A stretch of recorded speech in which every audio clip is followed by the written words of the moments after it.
The stars tore open like wounded flesh. Not hyperspace, something older, violent, wrong. In the outer rim, above the ash-choked moon of Morak, Imperial sensor arrays shrieked as space-time folded inward, collapsing into a spiral of green-white lightning that burned against the black. Star destroyers adjusted formation, turbolaser batteries tracking an anomaly that did not register as a ship, a weapon, or any known phenomenon in the Imperial archives. The Force itself rippled, a disturbance sharp enough to cut. On Mustafar, Darth Vader paused mid-meditation. Pain was his constant companion, but this was different, an intrusion, cold, predatory, a presence honed by violence, not guided by belief, not light, not dark, something that hunted. Vader rose, cloak whispering against obsidian, and reached out through the Force. The galaxy answered with an image, a lone figure falling through the rupture, armor scorched, white hair whipping like ash in a storm, a sword clenched in one gauntleted hand. The presence did not flare in panic, it focused. On Mustafar's surface, the rupture collapsed with a thunderclap. Stone shattered, dust geysered, and Geralt of Rivia hit the ground hard enough to crater Duracrete. If you want to see more characters enter the Star Wars galaxy, hit that subscribe button and drop a character name in comments. May the Force be with you. Geralt rose slowly, instinct screaming. His medallion vibrated like a living thing. Wrong, it warned, though no monster it knew matched this feeling. The air tasted metallic, the sky was split by contrails and the distant roar of engines. He took in his surroundings with a hunter's calm. Black armored soldiers forming a perimeter, rifles leveled, hovering machines with red lenses, a cold, ordered violence in their spacing. Not bandits, not kingsmen, something worse. "Drop the weapon," a voice barked through a vocoder. Geralt didn't understand the words, but the intent was clear. He didn't drop the sword. Blaster fire stitched the air. Geralt moved before thought, rolling, deflecting a bolt with reflex and luck, heat searing his vambrace. He cast Quen, the sign snapping into place with a flicker that bent the air, dispersing energy in a way the troopers hadn't trained for. He closed the distance, blades singing, steel biting through plastoid with shocking ease. 2 troopers fell, a third screamed. Then the Force hit him. It wasn't a blow, it was a hand closing around his chest, crushing breath and motion alike. Geralt strained, muscles corded, veins burning as if poisoned. He felt the pressure slide, hesitate, resistance. His mutations blunted the grip, not breaking it, but dulling its certainty. Enough to breathe, enough to move his eyes. The black figure descended the ramp of a shuttle like a walking execution. Darth Vader. The Dark Lord regarded Geralt with a tilt of the helmet, as if examining a rare specimen. He felt it clearly now, a body altered beyond natural limits, a mind trained to endure agony without surrender, emotions tempered into something sharp and controlled. No Force sensitivity, yet the Force reacted around him, distorted, unwilling to settle. "You are not of this galaxy," Vader said, voice a graveyard echo. Geralt met the gaze of the unblinking mask. He didn't kneel, he didn't snarl, he simply set his stance, blade angled, eyes narrowed, a hunter acknowledging a larger predator. Vader advanced. Geralt struck first. Steel met red light with a scream that split the air. The impact hurled Geralt backward, boots skidding, arms numb. He recovered instantly, chaining strikes with inhuman precision, angles meant to slip past armor gaps, feints designed to draw blood. Vader parried effortlessly, testing, measuring. A flick of the wrist sent Geralt's sword spinning away. Another gesture slammed him into a bulkhead hard enough to crack it. And still, Vader paused. Most men broke by now. This one adapted. Geralt pushed through the pain, blood in his mouth, mind already recalculating. He cast Ard, the telekinetic burst rippling outward in a crude echo of the Force. It didn't throw Vader back, but it disrupted his balance for a fraction of a second. Enough to interest him. "Stand down," Vader ordered the troopers. "He is mine." Geralt felt the pressure ease. He stayed on one knee, breathing controlled, eyes locked on the Dark Lord. He had no illusions of victory here, only survival. Vader circled him. "You resist domination," he said. "Your kind is engineered for endurance." Geralt understood none of the words, but the tone, assessment, not threat. He retrieved his sword when Vader allowed it, the medallion still thrumming with warning. "You will be hunted," Vader continued, almost conversational. "This galaxy devours anomalies, or it forges them." The shuttle doors closed. Orders were given. Geralt was shackled with energy binders that hummed against his skin, dampening movement but failing to fully suppress him. As he was escorted aboard, he caught glimpses of the wider war, starships blotting out the sky, the rigid cruelty of Imperial order, the sense of fear that hung over the soldiers themselves. This wasn't a world of monsters hiding in forests. This was a galaxy ruled by them. As the shuttle lifted, Vader stood alone on the landing field, the Force swirling with quiet intent. He had not found a new apprentice, not yet. He had found something rarer, a weapon that did not need the Force to kill those who wielded it. And in the darkness of hyperspace, Geralt of Rivia stared into a future where neutrality would no longer be an option. The shuttle's interior was a coffin of humming metal and red emergency light, every surface vibrating as it punched into hyperspace. Geralt sat restrained against the bulkhead, energy binders biting into his wrists with a cold, electrical thrum that crawled along his nerves. He tested them once, subtly. The restraints tightened in response, a silent warning. Efficient. Whoever built this technology understood prisoners who didn't scream. The sensation of travel clawed at him, not the jolt of a portal or the disorientation of sorcery, but a stretching, a wrongness that pressed against his skull and made his medallion vibrate like it wanted to tear free from his neck. Geralt closed his eyes and slowed his breathing. Panic killed faster than blades. Across from him, two stormtroopers stood, unmoving, white armor reflecting the red light like bleached bone. Droids clicked softly near the cockpit. No taunts, no threats. This wasn't intimidation, it was procedure. When the pressure vanished, the shuttle dropped from hyperspace with a bone-deep lurch. The ramp descended onto a world of fire. Mustafar. Geralt smelled it immediately. Sulfur, scorched stone, heat so intense it felt alive. Rivers of molten rock cut through blackened plains beneath a sky the color of old blood. He'd walked battlefields and cursed swamps, but this place radiated suffering, ancient and ongoing. His medallion vibrated without pause. Vader waited. The Dark Lord stood at the edge of a durasteel platform, cloak snapping in the heat-driven wind, the glow of lava painting his armor in hellish orange. He did not look at Geralt as a captive, but as a variable. "Release him," Vader ordered. The binders fell away. Geralt flexed his hands, muscles protesting, then rolled his shoulders. No weapons were returned. That was deliberate. "Fight," Vader said. The word needed no translation. Geralt moved. He charged, bare-handed, low and fast, closing distance before the Force could fully clamp down. He ducked a crushing, invisible blow, rolled, came up inside Vader's guard, and drove a reinforced elbow toward the Dark Lord's throat. The strike never landed. Vader caught his arm mid-motion, metal fingers locking like a vice. Pain flared.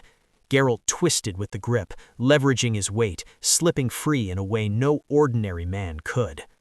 Vader did not pursue immediately. Geralt circled, eyes tracking the red blade as it ignited with a hiss. Heat washed over him. He'd faced spirits' fire and cursed specters, but this weapon was something else. Controlled, purpose-built, not magic, not entirely. He exhaled in cast axii. The sign rippled outward, subtle, invasive, meant to stun, to bend thought. Against Vader, it shattered like glass. But for a heartbeat, a single heartbeat, the force around the Dark Lord stuttered.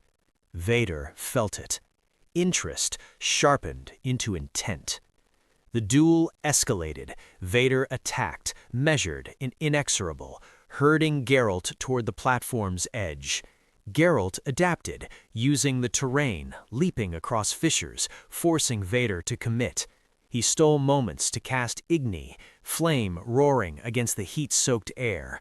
A mockery here, but the blast forced Vader to parry, red blade cleaving fire apart. Geralt was losing. He knew it. This wasn't a fight meant to be won. It was a test. Vader ended it with a single overwhelming surge, pinning Geralt mid-air, slamming him to the ground, the lava's glow reflected in yellow eyes that burned with something like recognition. "You endure," Vader said. "You adapt. You do not beg."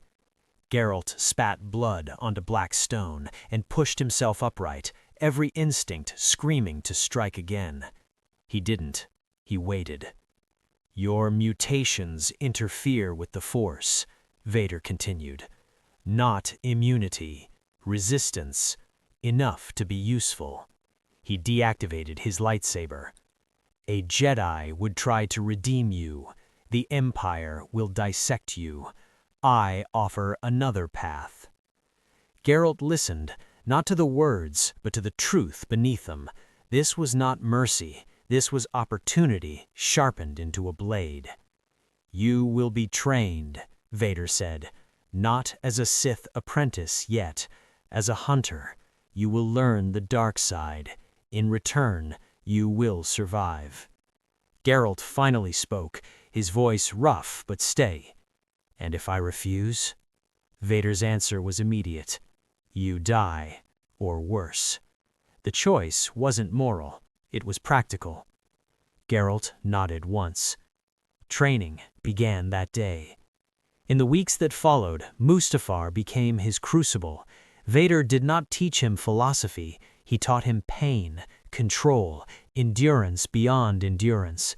Geralt trained against droids armed with stun pikes and training sabers, against gravity shifts and force pressure that crushed air from his lungs. His Witcher signs warped under dark side influence. Quinn thickened into a jagged crimson-edged barrier. Ard gained weight, striking like a battering ram. But the Force resisted him. His body accepted it, only partially, mutations causing energy bleed, limiting him to roughly 85% effectiveness. Every use cost him. Vader noticed. Vader approved. "Power that hurts you," the Dark Lord said, "is power you will respect." At night, Geralt meditated, not as Vader did, but in his own way. He remembered villages saved and monsters slain. He remembered neutrality. He wondered how long it would last. Somewhere in the galaxy, whispers began, of a pale-haired enforcer who fought beside the Dark Lord, of a blade that was not a lightsaber, striking down Jedi and criminals alike. The Empire was forging something new, and Geralt of Rivia was no longer just a Witcher. Geralt learned quickly that the Empire did not hunt monsters. It categorized them. The first assignment came without ceremony. Vader summoned him to a command chamber carved into Mustafar's obsidian cliffs, hollow projectors painting the air with shifting blue light. A star map rotated slowly, focusing on a forgotten system beyond major hyperspace lanes. "A Jedi survived Order 66, Vader said.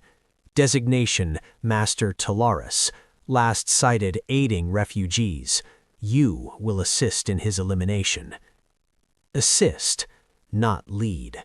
Geralt noted the distinction. They traveled aboard a small Imperial cruiser, its corridors cold and silent. Geralt wore dark armor now, composite plating modified to accommodate his movement, a cortosis weave underlayer resistant to energy weapons. His silver sword was returned, reforged with an alloy Vader's engineers barely understood, the edge humming faintly when near the Force. When they arrived, the world below was green and scarred, burned settlements dotted forests still smoldering from recent bombardment. The Empire had come first. Geralt disembarked alone. The Jedi found him before the troopers did. Talaris moved like a whisper through the trees, blue blade igniting just long enough to deflect Geralt's opening strike. The Force slammed into Geralt, not to kill, but to disarm. He rolled with it, signs snapping instinctively, Quen absorbing the impact, Ard blasting dirt and debris into the Jedi's vision. They circled. "You're not Imperial," Talaris said, eyes narrowing. "What did they do to you?" Geralt didn't answer. He advanced, blade a blur, every strike calculated to draw the Jedi into overextension. He'd fought mages who could crush bones with a word. This was different, but familiar enough. The Jedi adapted, Force-enhanced leaps carrying him above Geralt's reach, blade flashing. Geralt took a glancing hit across the shoulder, pain searing, armor hissing. He grunted and kept moving.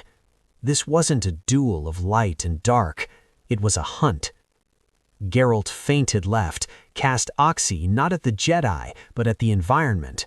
The subtle psychic ripple startled wildlife, sending a herd crashing through underbrush. Talaris turned, distracted for half a second. Geralt struck. The blade pierced the Jedi's side, missing vital organs by a deliberate margin. Talaris fell, gasping, blue blade flickering out. "I'm not your enemy," the Jedi rasped. Geralt stood over him, chest heaving. He could feel Vader watching from orbit, a distant weight pressing against his mind. The mission parameters were clear. Kill. But Geralt saw something else. Refugees hidden nearby, Force-sensitive children clinging to hope. Monsters came in many forms. Not all deserved the sword. He bound the Jedi's wounds with practiced efficiency, severed the man's connection to the Force with a cortosis restraint he'd learned to deploy, and activated a beacon, not Imperial. When stormtroopers arrived, they found only scorched earth and false trails. Vader sensed the deception instantly. Later, aboard the cruiser, Vader confronted him. "You disobeyed." Geralt met the Dark Lord's gaze. "Target neutralized," he said, "as ordered." A lie, a dangerous one. Vader studied him for a long moment. The Force curled, testing for fear. Geralt felt the pressure and endured. "At this stage," Vader said finally, "your usefulness outweighs your defiance." The choice had been made. Somewhere beyond Imperial reach, a Jedi lived, and Geralt of Rivia took his first step away from the path Vader had set, without leaving it entirely. The galaxy responded to Geralt's presence the way it did to any new predator, slowly at first, then all at once. Bounties began circulating through the criminal underworld, fragmented hollows of a pale-haired warrior wielding an unfamiliar blade, moving alongside Imperial forces but not wearing their insignia. Huts whispered, syndicates speculated. Information brokers marked him as either an asset to steal or a threat to remove. Vader allowed the rumors to spread. Fear was cheaper than fleets. Geralt's next deployment took him far from Mustafar, to the smog-choked sprawl of Nar Shaddaa. The Empire had identified a Force cult operating in the underlevels, neither Jedi nor Sith, hoarders of stolen holocrons selling fragments of prophecy to the highest bidder. Vader wanted them erased. Quietly, Geralt went alone. Nar Shaddaa assaulted the senses, neon signs flickering through chemical haze, engines screaming overhead, the air thick with desperation and spice.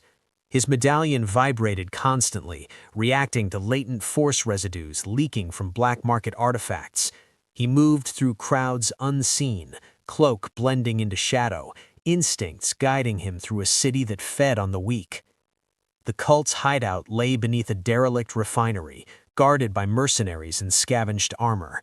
Geralt slipped past the first perimeter with Axii, nudging attention away at the right moments, then descended into the chamber where half-buried holocrons pulsed with sickly light.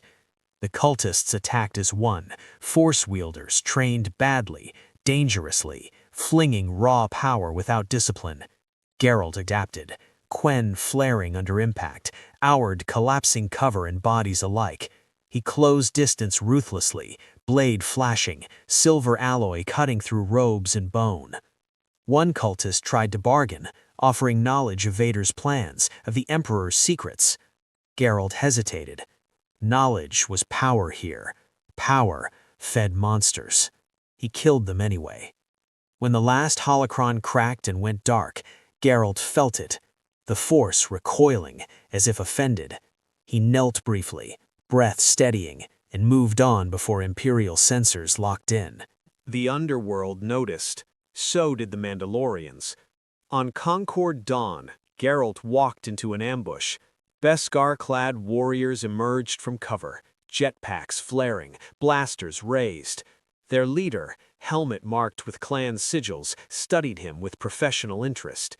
"You're not Sith," the Mandalorian said, "but you hunt like one." Geralt drew his blade. "I hunt monsters." They tested him. Blaster fire filled the canyon as Geralt moved through it like water, signs bending trajectories, Ard slamming warriors from the sky. Beskar blades met his own, sparks screaming as alloys clashed. He took hits, energy burns, concussive blows, but endured, adapting, learning Mandalorian patterns mid-fight. When it ended, neither side stood victorious. Bodies lay scattered. The leader lowered his weapon. "You don't belong to the Empire, not fully." Geralt said nothing. Word spread faster now. Vader's enforcer who wasn't loyal, a hunter who spared some prey and annihilated others.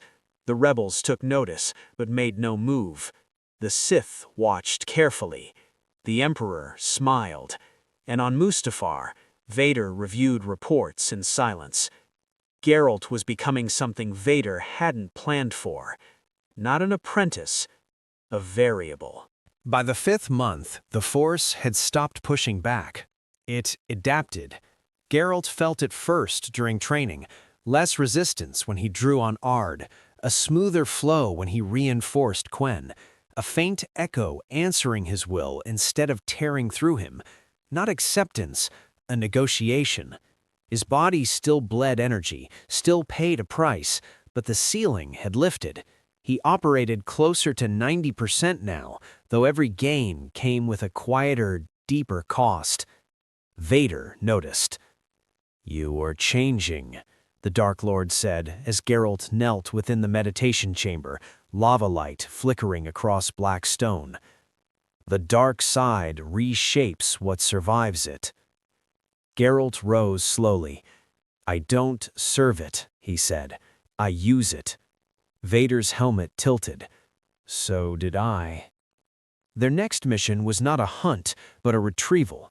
An Imperial research convoy had gone dark in the Midrim, carrying data on Force-nullifying technology, experiments derived from Ysalamiri tissue in cortosis lattices.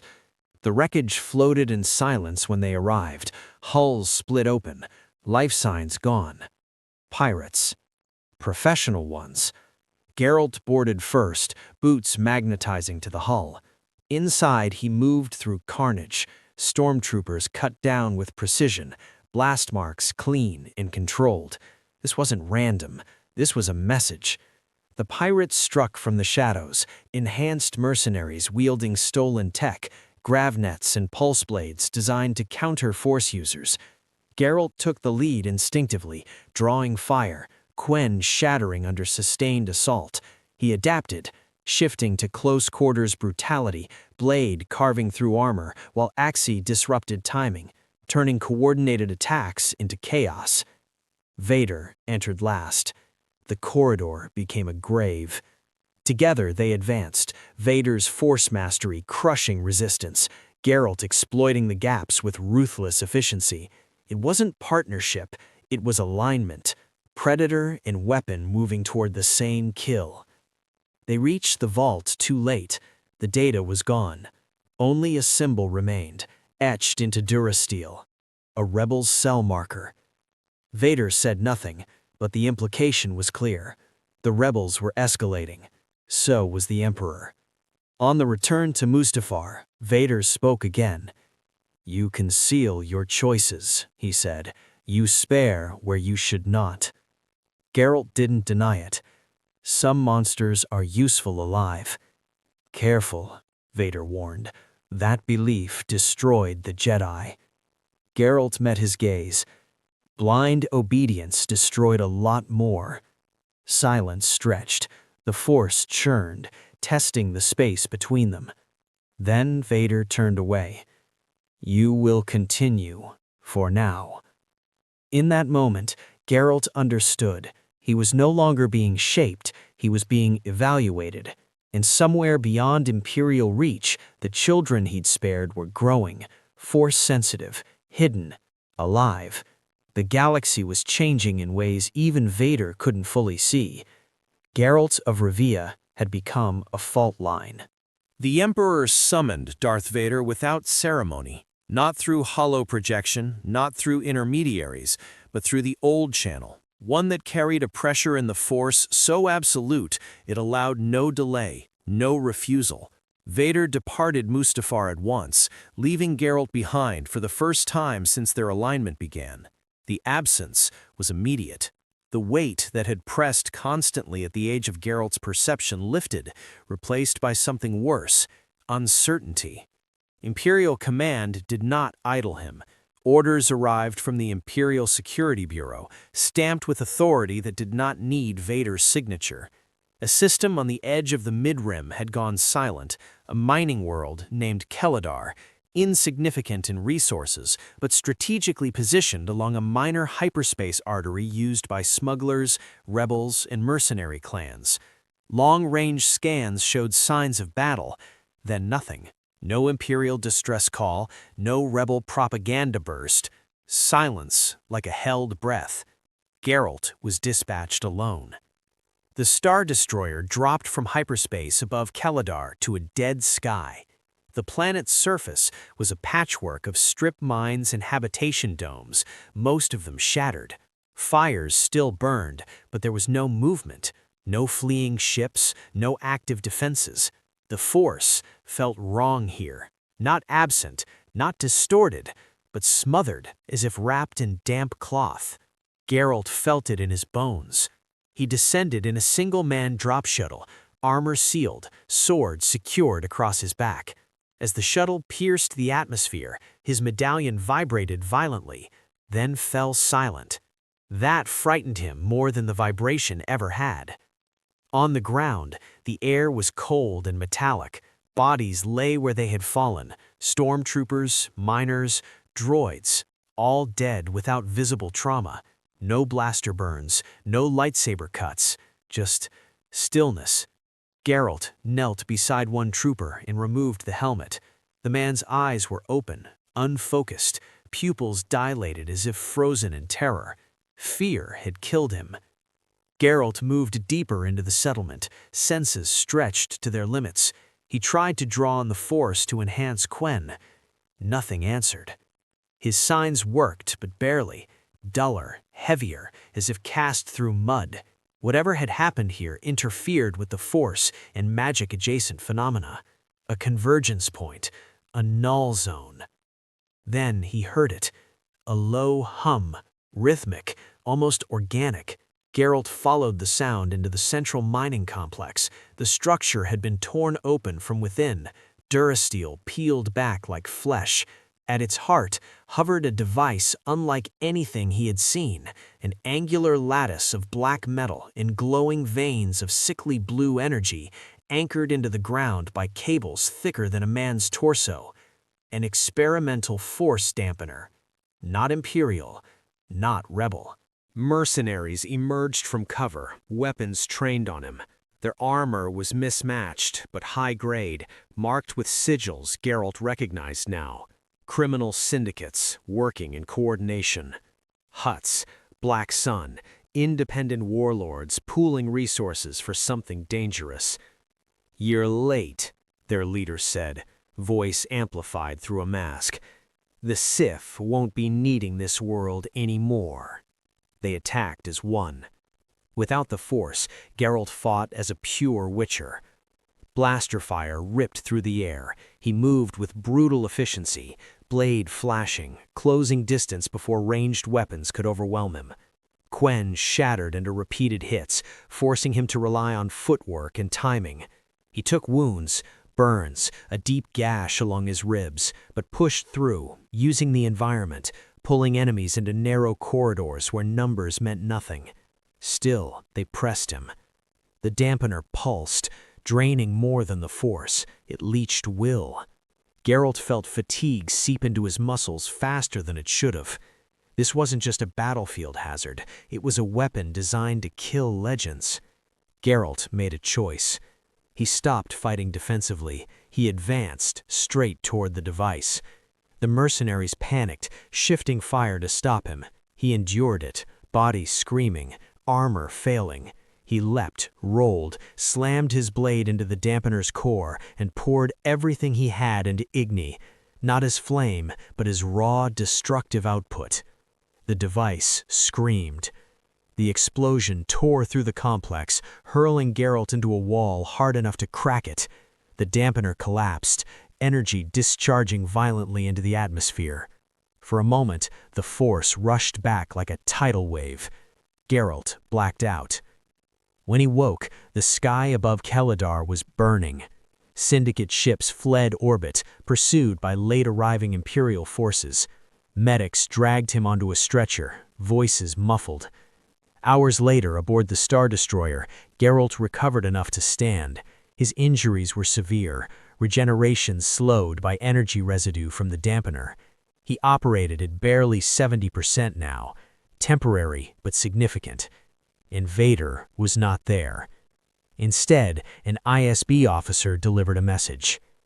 "The Emperor is aware of your actions and your independence." Geralt said nothing. In the shadows of the galaxy, something had learned how to kill the Force, and the Sith were no longer the only ones who understood what that meant. Recovery did not come easily. The dampener's residue clung to Geralt like a curse that refused to lift. Even after Bacta immersion and alchemical treatments adapted from his own Witcher formulas, his reactions lagged by fractions of a second. Tiny delays that would have been meaningless to ordinary soldiers, but lethal to someone who survived by precision. The Force answered him again, but faintly, like an echo down a long corridor. 75%, no more. The Empire noticed. Whispers followed him through corridors. The Emperor is watching. Vader is displeased. The weapon is damaged. Geralt understood the truth without needing translation. Once a tool shows signs of fracture, the Empire begins calculating replacement. Orders came from a new source, the Imperial Inquisition. A distress signal had been intercepted near the Megiddo sector, traced to an ancient vault believed to predate the Republic. Jedi records mentioned it only in fragments, a Force convergence site sealed after a schism between early Force traditions. The Inquisitors wanted it opened. Vader was still absent. Geralt was assigned as support. The Inquisitors did not greet him as an ally. They watched him like rivals. 6 of them descended onto the ice-crusted world, red blades igniting in unison. Their presence felt different from Vader's, hungry, unstable, eager to prove themselves. Geralt moved apart from them as they approached the vault, his medallion vibrating erratically, reacting to something old beneath the ice. The vault opened with a scream of grinding stone. Inside, the Force surged violently, light and dark colliding in waves that made even the Inquisitors stagger. Geralt felt it tear at him, aggravating his injuries, draining him further. 68% now. And then the trap sprung. Automated defenses activated, ancient constructs, not droids, animated by Force imprints rather than programming. They attacked everything indiscriminately. The Inquisitors panicked, their coordination collapsing into chaos. Geralt adapted. He took point, blade carving through constructs, Ard shattering ancient plating, Quen barely holding. He directed the Inquisitors with clipped commands, ignoring their glares. They followed because survival overrode pride. At the vault's heart lay a choice. A chamber containing a sealed Force matrix, technology capable of stabilizing or amplifying Force presence in a region. With it, the Empire could counter dampeners like the one on Kelador, or erase Force influence entirely. The Inquisitors argued. Greed surfaced. One reached for the controls. Geralt killed him. The act was clean, immediate, undeniable. Silence fell. "You would deny the Empire this power?" an Inquisitor hissed. Geralt wiped his blade. "I deny anyone this power." They left the vault collapsing behind them, the Matrix destroyed. Outside, the surviving Inquisitors said nothing. They did not report the truth, because they were afraid of what Geralt had become. When Vader returned days later, he summoned Geralt at once. "You interfere in Imperial destiny," Vader said, the Force heavy and searching. Again. Geralt stood his ground despite the pain flaring in his body. "So do you," he replied. "You just call it order." For a moment, the galaxy seemed to hold its breath. Vader did not strike him down. Instead, he said quietly, "You are no longer merely useful." That was not praise. It was a warning. Geralt's reputation had begun to ripple across the galaxy like the wake of a storm.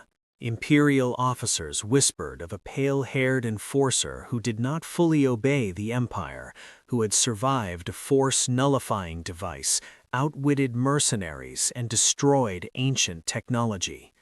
The Mandalorians, Black Sun operatives, and independent bounty hunters all adjusted their paths in response to his presence. He had become a variable no faction could ignore, neither Sith nor Jedi, neither loyal soldier nor mercenary. Vader watched from Mustafar, meditating on the data relayed by the fleet.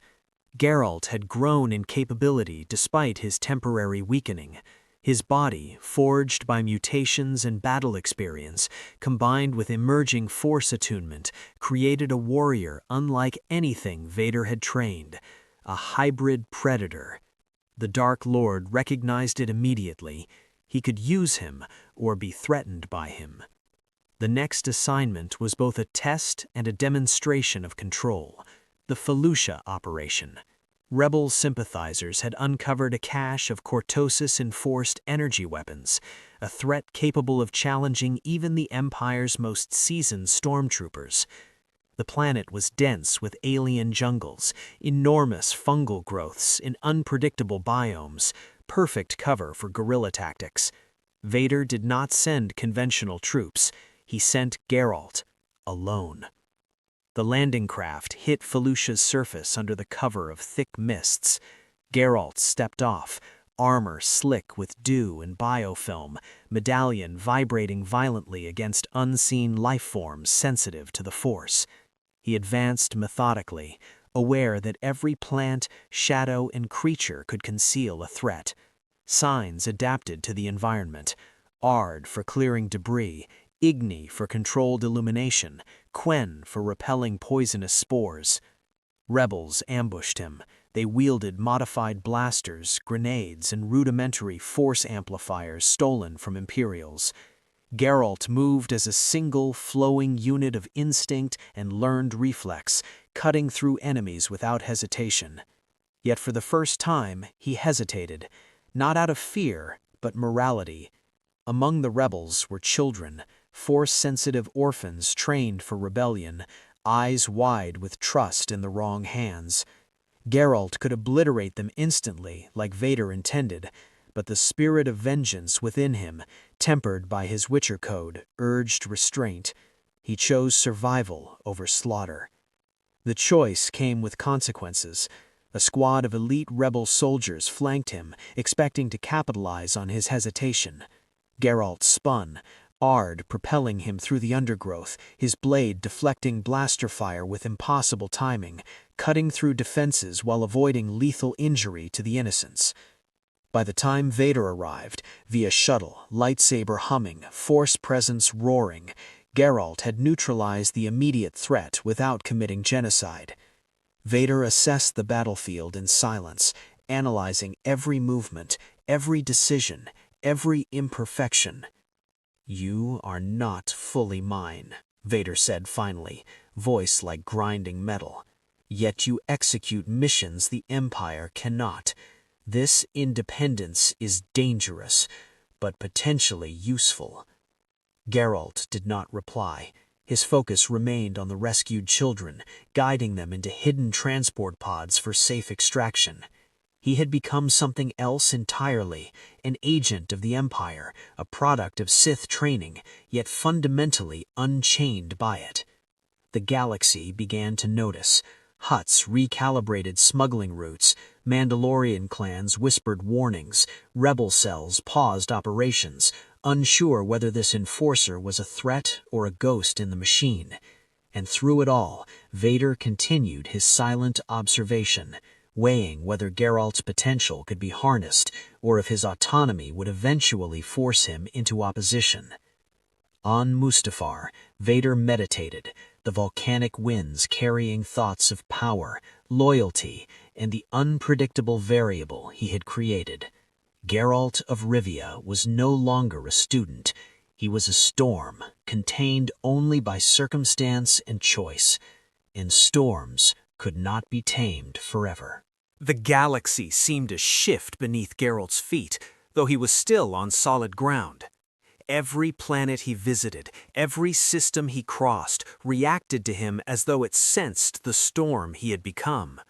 By now, the rumors were more than whispers. Imperial officers, Mandalorian mercenaries, criminal syndicates, and even fragmented rebel cells spoke of the pale-haired warrior with the unusual sword who moved alongside Darth Vader, yet was neither Sith nor servant, neither ally nor enemy.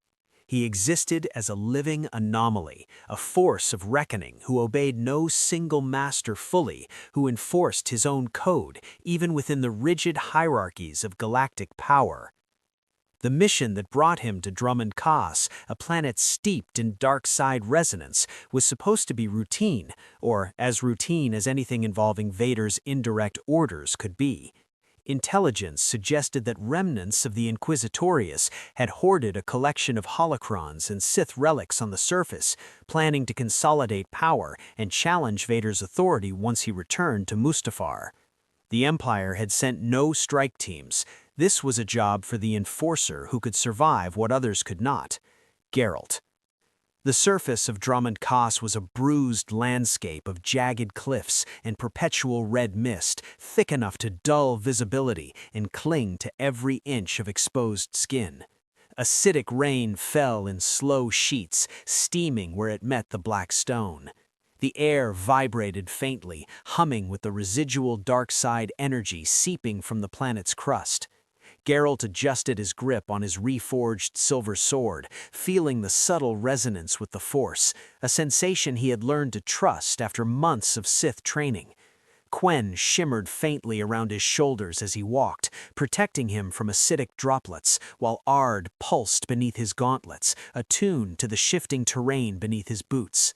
He advanced into a canyon where shadows moved unnaturally. Traps had been set with the cunning only dark-side adepts could muster. Anti-personnel mines infused with the Force, sensors keyed to detect Force-sensitive movement, corridors designed to disorient anyone relying on precognition or foresight. Geralt's medallion hummed violently, warning him of danger, and he adjusted his path, leaping over pitfalls, redirecting pressure plates with well-aimed Ard pulses, and using Oxy sparingly to manipulate untrained minions into positions that maximize their vulnerability while minimizing collateral damage. He encountered the first Inquisitor at the edge of the canyon.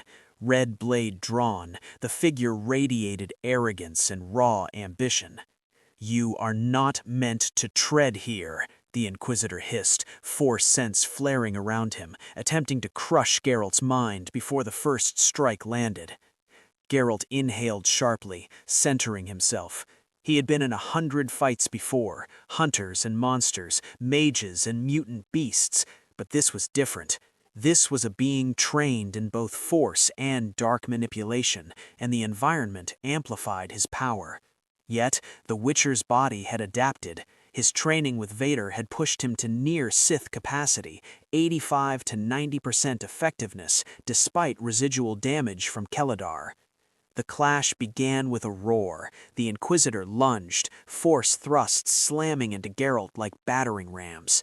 Geralt rolled through them, Quen flaring to absorb kinetic energy, and countered with a precise strike to the Inquisitor's ribs, forcing him back.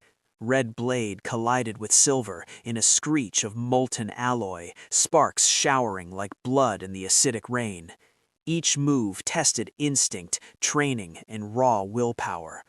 They moved through a labyrinth of jagged stone, falling debris, and dark side anomalies. Every strike Geralt delivered was strategic, designed to incapacitate without killing, until he was forced into a corner, Inquisitor advancing, aura of the dark side pressing, his body screaming in exhaustion. He cast Igni, channeling it not as flame, but as a concentrated burst of searing energy that cracked stone and disrupted the Inquisitor's concentration. He rolled into the shadows, seized a fallen piece of ancient Sith tech, and used it to amplify the energy of his next Ard, sending the Inquisitor tumbling into a cavern wall. But the victory was temporary. The cavern began to collapse under the energy feedback from the clash. Darkside resonance triggered hidden fissures, and Geralt was forced to adapt mid-combat. He leapt across falling slabs of rock, spinning to deflect an incoming force surge that threatened to sever his spine, and Quen flared violently, absorbing residual energy that would have killed a lesser warrior. As he gained higher ground, he saw them, 3 more Inquisitors, waiting for him in a semicircle, lightsabers drawn, faces hidden behind snarling masks. The air between them shimmered with a malevolent pulse, each connected subtly to the others through the dark side, attempting a coordinated mental assault to destabilize him. Geralt closed his eyes, feeling the force ripple around him. His body reacted before thought, shifting, ducking, striking. He was slower than the top-tier Sith he had fought during training, but more cunning. Every strike of his blade, every sign, every movement was a calculated risk, blending Witcher instinct with dark-side training. The first Inquisitor charged, aggressive and reckless, seeking to break his defenses quickly. Geralt sidestepped, catching the attacker with Aird and sending him crashing into the jagged stone. The second moved in, faster, using the force to enhance his leaps and strike from above. Geralt ducked, rolling under the blade, countering with a precise axie push that disoriented the attacker long enough to leave him vulnerable. The third Inquisitor was the most dangerous, watching, waiting for the precise moment to intervene. Geralt sensed it, a predator instinct honed over decades. He shifted, spinning to strike all 3 in sequence, forcing mistakes and exploiting openings. By the time the last attack landed, 2 were unconscious, the third bleeding but alive. Geralt didn't kill unnecessarily. His moral calculus had been refined to balance efficiency and judgment, a synthesis of Witcher neutrality and Sith ruthlessness. But victory carried a cost. His body was ravaged. Cuts, burns, and deep muscle strains slowed him. Every sign now drew painful energy, pushing him closer to the limits of human and mutant physiology. He leaned against a cavern wall, struggling to maintain awareness as the planet itself began reacting violently. Fumaroles of lava and gas erupted from fissures, sending shockwaves through the canyon. The dark side anomalies were unstable. And then, the unexpected happened. From the shadows, a Mandalorian strike team descended, jetpacks flaring, Beskar armor glinting against the red mist. They did not speak, they did not negotiate. Their reputation had preceded them. Bounty hunters, warriors, enforcers of honor, testing anyone who entered their claimed territory. Geralt's instinct screamed a warning, but there was no time. The Mandalorians attacked with surgical precision. Blasters, vibroblades, grappling hooks, the full range of their arsenal. Geralt, weakened and battered, adapted instantly, blending Witcher agility, sword mastery, and force-augmented reflexes. He deflected a blaster bolt mid-air with a spin, aired, propelling a grappling hook back at a pursuing warrior, and Quen flared to absorb a direct energy blade strike. The fight was relentless. Multiple enemies, overlapping attacks, environmental hazards, and residual dark side energy assaults combined into a cacophony of lethal stimuli. Geralt moved like a shadow, every instinct heightened, yet for the first time he questioned the cost. His body was approaching collapse. Any misstep could mean death. And yet, retreat was not an option, not with the Empire's objectives, Vader's oversight, and the stakes of the mission pressing like the weight of a starship above him. In a moment of clarity amid chaos, Geralt made a choice that defined him. He would not simply fight to survive or obey Vader blindly. He would engineer the battlefield. Using his Witcher signs in combination with improvised explosives from the cavern debris, he created controlled shockwaves that incapacitated enemies without unnecessary slaughter. He lured Mandalorians into traps that neutralized them temporarily and used force-assisted momentum to hurl himself through collapsing corridors, balancing tactical efficiency with survival instincts. By the end of the battle, he stood alone among corpses and unconscious warriors, the cavern shaking violently around him.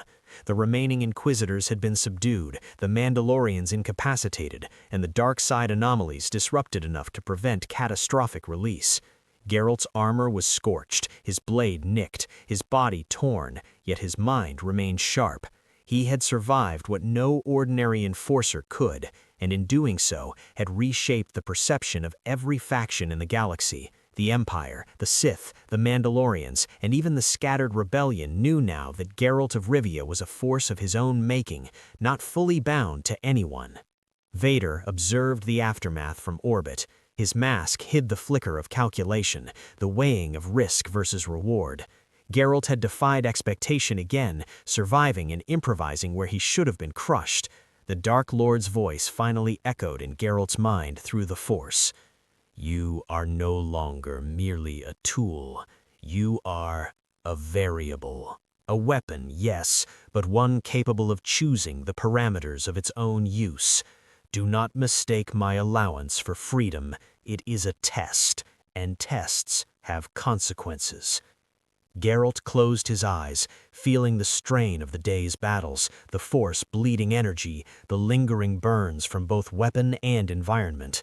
He had chosen, for the first time, to act independently of Vader's will, yet he remained useful. He was neither fully Sith nor fully free. He existed in the liminal space between obedience and autonomy, a predator shaped by two worlds, the brutal neutrality of a Witcher and the lethal discipline of a Sith apprentice. Somewhere in the galaxy, the implications of his existence began to ripple outward. Rebel cells whispered of a pale-haired enforcer who defied the Sith without being destroyed, a master of combat and survival, operating with a code incomprehensible to those who lived strictly in light or dark. Criminal syndicates recalculated, wary of a warrior who could destroy them with or without allegiance. Mandalorian clans reconsidered the value of honor against the unpredictability of such a predator. And through it all, Geralt of Rivia walked among the ruins, blade in hand, medallion vibrating, body screaming in pain, mind calculating the next move. He had survived the impossible again, but he knew Vader was patient, the Empire relentless, and the galaxy full of monsters. And for the first time, he realized that the greatest challenge of all would not be the enemies outside, but the moral calculus within. the balance of power, survival, and judgment he had now claimed as his own. This was the precipice. From the shadows of Dramond Kos to the depths of the galaxy, the Witcher of the dark side had emerged, neither fully Sith, nor fully Witcher, nor fully Imperial, a living weapon whose choices would determine the fates of Jedi, Sith, rebels, and innocents alike. And in that crucible of red mist and collapsing stone, Geralt made the silent vow: he would endure, he would choose, and he would hunt, not merely monsters, but destiny itself. The galaxy was waking up to the name of Geralt of Rivia. By now, whispers had become reports, and reports had become warnings that carried weight in every sector. Imperial governors debated how to classify him, a dangerous anomaly or a tool too valuable to discard. Rebel intelligence officers studied his methods, trying to predict his next move. Mandalorian clans began to send scouts, curious about the warrior who had faced and survived both Sith and Imperial forces alike. Criminal syndicates calculated his patterns, wary that one wrong encounter could erase entire operations. And through it all, the Witcher moved deliberately, each step a balance of instinct, skill, and moral calculation. The latest mission was presented not in words, but through a force-fueled vision delivered by Vader himself. A system in the Outer Rim, Myrcella IV, had become a hub for a coalition of rogue force users, mercenaries, and arms smugglers who had pooled their resources into creating a network capable of destabilizing the Empire's borders. Intelligence suggested that this coalition was planning an assault on an Imperial refinery critical to fuel and munitions. Vader's message was clear: eliminate the threat, secure the holocrons, and report back. Discretion was implied, though unspoken. Geralt, battle-weary but undeterred, accepted without hesitation. Landing on Myrcella IV, he was immediately greeted by the harsh wind of the desert planet. Sand whipped around the jagged rock formations, catching in his armor and scratching the edges of his sword. The sun burned through a reddish haze, casting the jagged terrain into sharp relief. The Force was alive here, but fractured. Each faction had left traces, residual energy that buzzed and twisted unpredictably. Geralt's medallion vibrated incessantly, warning him of multiple presences, some allied, some hostile. His instincts screamed a warning, but his training with Vader had taught him to harness fear, not succumb to it. The first wave of enemies came swiftly, mercenaries wielding cortosis-infused blasters and grenades rigged to interfere with force abilities. Geralt moved fluidly, each sign precise. Quen absorbed blaster fire, while Ard threw enemies off balance, his sword slicing through reinforced armor with a surgical edge. He adapted on the fly, combining Witcher agility with dark-side-enhanced reflexes, calculating angles of attack and retreat that would have been impossible for ordinary humans. Behind him, shadows moved, rogue force users intent on exploiting his distraction. Geralt sensed their approach and acted before they could strike. Axii rippled outward, bending perception, turning attackers against one another. Yet for every adversary he neutralized, more emerged, weaving through the jagged terrain and using the planet itself as a weapon. Rocks were flung by the Force, sandstorms intensified by energy manipulation, and every misstep could spell death. Amid the chaos, Geralt confronted a morally complex choice. A group of prisoners, Force-sensitive children trained as potential soldiers by rogue elements, was caught in the crossfire. Killing them would ensure mission success and satisfy Imperial objectives, but it violated everything that defined him. His body ached, every muscle strained, yet his mind remained razor-sharp. He chose restraint. He rerouted attacks, using environment manipulation and sign precision to protect them while neutralizing threats around them. The calculus of survival versus morality became a weapon itself. As the battle raged, Vader's presence became tangible through the Force, not physically, but like a shadowed weight pressing against his consciousness, measuring, judging, probing. The Dark Lord did not intervene. This was a trial of Geralt's judgment, a crucible testing autonomy within the parameters of power. Geralt fought knowing that failure would not only mean death, but potentially damnation within the hierarchy he had been thrust into. Hours passed in relentless combat. Blaster fire scorched the air, force energies collided with spells and witcher signs, and the terrain shifted beneath them. Geralt moved like a force of nature, blending instinct, magic, and dark side training. He cut down mercenaries, redirected force attacks, and improvised traps from the landscape. Every encounter tested the limits of his body, already weakened by prior missions and the Keladar dampener, now stretched to near capacity. By the end, he operated at roughly 70% of his maximum potential, yet the outcome was undeniable. The rogue coalition was broken, the holocrons secured, and the children safe. As the last of the enemies fled or lay unconscious, Geralt paused, surveying the battlefield. The sand and stone were littered with bodies and broken weapons, a testament to his lethality and the strategic restraint he had imposed. His sword hummed faintly in the post-battle calm, medallion vibrating gently as if acknowledging victory.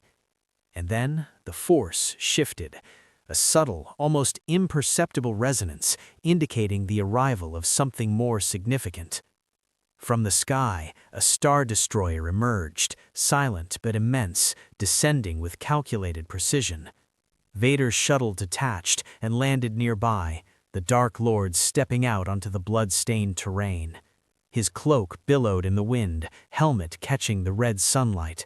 He surveyed the aftermath, the precision of destruction, and the preservation of innocence alike, and for the first time there was a glimmer of something almost human behind the mask, a recognition, perhaps, of potential fulfilled.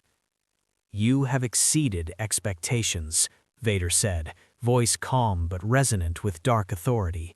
"Yet you continue to choose. That choice, it is dangerous, yet instructive."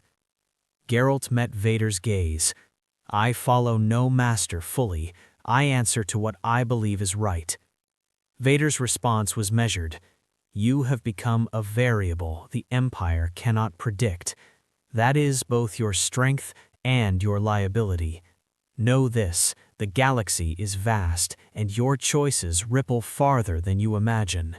I will watch, always."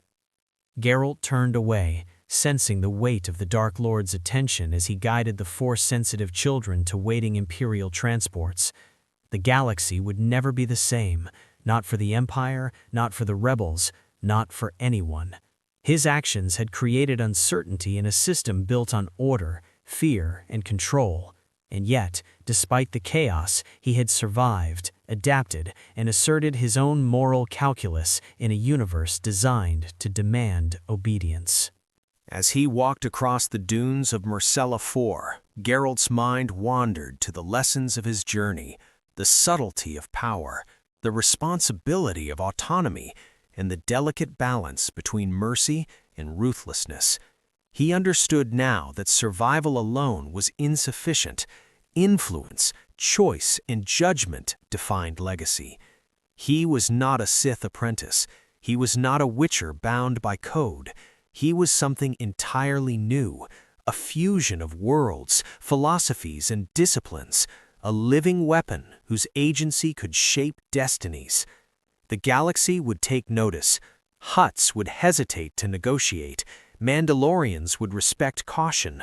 Rebels would reconsider their movements, and the Empire itself would have to calculate the consequences of nurturing or constraining such a force. Vader had created a storm in the making, but even he could not predict the full scope of the chaos Geralt would unleash. As the twin suns of Myrcella IV set, casting long crimson shadows across the dunes, Geralt paused to look out over the horizon. He felt the Force flowing differently here, alive with potential and danger alike.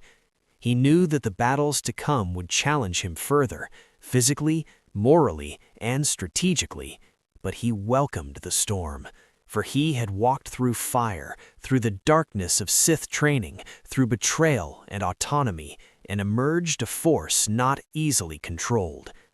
And somewhere deep within him, the spirit of vengeance, a lingering remnant of the Witcher who had crossed dimensions, stirred quietly, reminding him that no matter how far he walked from his origins, the monster hunter, the moral arbiter, the predator, remained very much alive. The galaxy was his battlefield, and he would decide which monsters lived, which perished, and which paths were carved by his hand alone. Geralt of Rivia's journey through the Star Wars galaxy had transformed him from an outsider into a living variable, a warrior whose skill, judgment, and autonomy defied classification. Trained by Darth Vader in the deadly arts of the Sith, yet guided by the moral code of a Witcher, he operated in the liminal space between loyalty and independence. He was neither fully Sith nor entirely aligned with the Empire, rebels, or Mandalorians. Instead, he became a singular force, capable of shaping outcomes not merely through power, but through careful, often morally complex choices. His victories were earned through instinct, strategy, and mastery of both Force and Witchercraft, not blind obedience. The galaxy had taken notice. Imperial authorities recalculated their strategies, wary of an enforcer who might resist commands or exploit openings for personal judgment. Rebel networks studied him, unsure if he was an ally or threat, while criminal syndicates and Mandalorian clans learned to respect, or fear, the precision of a hunter who could survive and manipulate multiple factions at once. Even Vader, the master who had trained him, acknowledged Geralt's dangerous potential. The Dark Lord saw that his pupil had become more than a weapon. He was a decision-maker whose choices could influence the balance of power across systems. At the thematic level, Geralt's story reflected the complexity of morality in a galaxy dominated by stark divisions of light and dark. His journey demonstrated that survival alone was insufficient. Choices, responsibility, and judgment defined true power. He had intervened to protect innocence, outmaneuvered mercenaries, destroyed dangerous relics, and yet survived impossible odds, asserting his autonomy without betraying his ethical code. In doing so, he became a living challenge to the rigid hierarchies of the Empire and the binary morality of the Force. In practical terms, Geralt's presence reshaped the galaxy. The Empire gained a highly capable operative, but one whose unpredictable morality required careful monitoring. Rebels were forced to adjust tactics in response to his interventions. Independent factions like Mandalorians and syndicates recognized that an unpredictable apex predator now walked among them. And across the Outer Rim, Force-sensitive youths learned that power could be wielded responsibly or ruthlessly, depending on who controlled it. The galaxy had changed, and Geralt had changed it. He was no longer merely a Witcher displaced by interdimensional forces, nor simply Vader's pupil. He was a nexus point where worlds collided, a hunter, a warrior, a moral arbiter, and a force of reckoning. The story of Geralt in the Star Wars universe was a testament to the power of choice, the resilience of skill, and the potential for one individual to alter the course of history. Where his journey would lead next remained uncertain. Perhaps he would confront the Emperor, the remnants of the rebellion, or even rogue Sith seeking to challenge his autonomy. Perhaps he would carve a path entirely of his own making. What was certain was that he would endure, adapt, and continue to define the balance between power and morality in a galaxy that had never seen his like before. Geralt of Rivia had become legend, not through allegiance, but through his choices, his skill, and the indomitable will of a hunter who transcended worlds. May the Force be with you. More stories await.